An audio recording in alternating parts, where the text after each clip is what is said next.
Welcome back to some more battles. We are in the open Great Lake, and let's see what team we're going to be trying out. We got the Diggersby paired with the Shadow Drapion and the Jumpluff in the back. So basically two anti-grass types. We get met with a Bastiodon. This is going to be interesting because we're going to see if they're going to start investing shields or not. We are going to be able to reach these Aquatails pretty quickly. This Aquatail is not going to KO, but as you can see right there, they know that we have so much energy stacked up. They decided to switch out into their Venusaur, and we are firing off all these crunches, even grabbing the second shield. So that's really, really nice. And now we can just come in with our Jumpluff, tank the move. They go for the Sludge Bomb, decent damage. We can shield here or let it go, but we decided to shield to preserve the health. And then they have the flamethrower onto our Diggersby. This Diggersby is going to be able to take out this Bastiodon. Just depends on how much energy we wanted. And now we see the Swampert in the back. We go for the Scorching Sand, dealing roughly 50%. They actually swap on the move, but they also counter swap and let us farm down, and we can just go acrobatics for the KO. So GG's to our opponent, able to win that game with the combination of the Diggersby and the lead Pokemon. So we are going to have a decent matchup here. Looks like they got lag, or I don't know if that was visual, but they were just sitting there for a second. Dazzling Gleam does get revealed. They swap out into the Marrow. They tank the Scorching Sand onto the Marrow. So we're going to go into our Jumpluff here. Jumpluff just basically has to get to a move. We're going to go for the Acrobatics, and it does KO from that range. We're going to build up to another Acrobatics and fire off the Aerial Ace. We do grab the shield this time. We are dealing super effective damage. It looks like one Aura Wheel does take out the Jumpluff, unfortunately. And now we're just going to go into the Drapion, able to spam better than the Diggersby. We're going to shield here, potential Aura Wheel. They go for the Psychic Fang. That's fine. We're going to be able to get to... Okay, good catch. They're going to go into their Sableye. And at least we have the Morpeko boost reset. We're going to tank this Foul Play, able to farm down, and they know that that's GG's because we still have a shield, and one Aura Wheel will not KO. All right, next we got the Diggersby versus Clogsire. Pretty good. We're gonna have the Scorching Sand potential, and our opponent does catch the move onto the Grumpig. The Grumpig is gonna be able to tank that. However, we get to this Drapion, and we are gonna be able to reach this crunch. So a ton of energy that they couldn't use.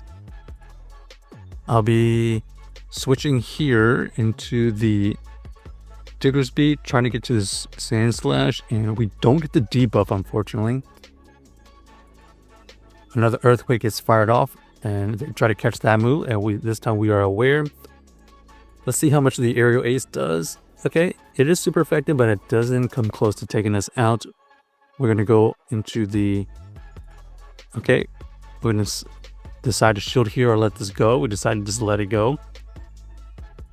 And now we're going to go for this Acrobatics. After shielding, this Acrobatics does get shielded, and you can see we are going to have our move caught again, but the Acrobatics is going to get it in range of the Scorpion Sand, because I don't think one Scorpion Sand from that other range would have been enough. So our opponent is doing really well, doing their best to try to recover from this situation, making all the catches and making a lot of good plays, but unfortunately the catches that they're making, we're just going to throw the move anyways. And we're going to be able to shield here and get the farm down win. So GG's to our opponent, able to win that game. Honestly, because of the bulk, we had the Diggersby able to tank a lot of moves and fire a lot of neutral damage. Okay, Dunsparce here is going to be interesting. We're going to fire off the Scorpion Sand before they get to throw their move. They reveal a Gligar. Not a very common thing we see, but unfortunately this is actually pretty decent against our team. We are going to let this go here and then go into the Drapion. Drapion looking to fire off an Aqua Tail. We shield once there so that we can get to the double Aqua Tail. This is going to KO the Gligar or get the shield. And now they have a move saved on their Dunsparce. Unable to survive that Duro run is pretty bad for us. We're going to go into this Diggersby, fire up the Scorching Sand, and unfortunately it's another flyer. So this team right here is going to be it's going to be pretty decent against our team. The double flyers had a great quarter breaker. We're going to go and shield this one right here so that we can get to another move.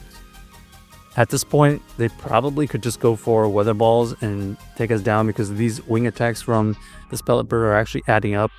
But since we have no shield, this should be the Hurricane. Down goes our Jumpluff, and we're just not going to be able to have enough bulk or enough energy to recover from this. The Gligar was quite the problem. In hindsight, we don't shield the Drapion, and we just try to either get shields or take out the Gligar. Alright, we're getting a good lead here actually, and they're going to fire off an Aqua Tail. We are going to tank the first move, and let's see if they shield here or let this go. Okay, they decided to shield, and we're going to try to catch the second move because they're going to try to throw a move pretty quickly. We see the Drapion come in, and Icy Wind is revealed. So Icy Wind here debuffing our attack and also double super effective, but Jumpluff able to survive it.